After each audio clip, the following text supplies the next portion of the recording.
ഇപ്പോൾ സ്റ്റുഡൻറ്റ് വിസയിൽ നിൽക്കുന്ന ഒരു ഡിപ്പെൻഡൻ്റ് ആണെന്നുണ്ടെങ്കിൽ അവരെ സംബന്ധിച്ചിട്ട് വർക്ക് കിട്ടാൻ വലിയൊരു ബുദ്ധിമുട്ടില്ല. കാരണം ഫുൾ ടൈം അവർക്ക് വർക്ക് ചെയ്യാനുണ്ട്, പിന്നെ അവർക്ക് വിസ ഉണ്ട്. പക്ഷെ നമ്മൾ ഒരു വിസ മാറ്റം വരുമല്ലോ. ഇപ്പോൾ ടയർ 4 ആണ് സ്റ്റുഡൻറ്റ് വിസ, അത് ഡിപ്പെൻഡൻ്റ് ആണെങ്കിൽ ടയർ 4 എന്നാണ് പറയുക. അത് പിന്നെ ടയർ 2 വരുന്ന സമയത്ത് കുറച്ച് ബുദ്ധിമുട്ടാണ്. ഒരു വർക്ക് പെർമിറ്റ് എന്നുള്ളത് കിട്ടാൻ വേണ്ടി കുറച്ചൊരു ബുദ്ധിമുട്ടാണ്.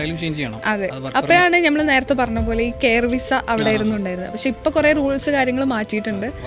ചേഞ്ച് ചെയ്യാൻ ബുദ്ധിമുട്ടാണെങ്കിൽ മാറ്റാൻ പറ്റില്ലെങ്കിൽ പിന്നെ എല്ലാവരും പോകുന്നില്ല. ചുരുക്കം പറഞ്ഞു കഴിഞ്ഞാൽ UK തന്നെ എടുക്കുമ്പോൾ നല്ലോണം ആലോചിക്കേണ്ടത് ശരിയല്ലേ? അതെ, സ്റ്റഡി അബ്രോഡ് എന്നുള്ളൊരു കോൺസെപ്റ്റ് പറയുമ്പോൾ നമ്മളെ കംഫർട്ട് സോണിൽ നിന്ന് വിട്ടു നിൽക്കുക, അതാണ് ഇതിൻ്റെ ഒരു മെയിൻ കാര്യം സത്യമായിട്ട്. കാരണം നമ്മൾക്ക് ഇവിടുന്ന് കിട്ടുന്ന ഒരു കംഫർട്ട് ഒരിക്കലും അവിടെ ചെന്ന് വേറൊരു കൺട്രിയാണ്, അപ്പോൾ അതിൻ്റെതായുള്ള ബുദ്ധിമുട്ടുകൾ എന്തായാലും ഉണ്ടാവും. ഫുഡാണെങ്കിലും പിന്നെ നമ്മുടെ അക്കോമഡേഷൻ ആണെങ്കിലും നമ്മുടെ ഒപ്പമുള്ള ആളുകൾ, അപ്പം അതിൽ എല്ലാതും ഫേസ് ചെയ്ത് വരാമെന്നുള്ളതാണ് ഇതിൻ്റെ ഒരു എന്താ പറയുക, നമ്മൾ അതിനായിട്ട് പ്രിപ്പയർ ചെയ്തിട്ട് വേണം ഒരു അബ്രോഡ് എന്നുള്ളത് ആ ഡിസിഷൻ എടുക്കാൻ വേണ്ടി കണ്ട്.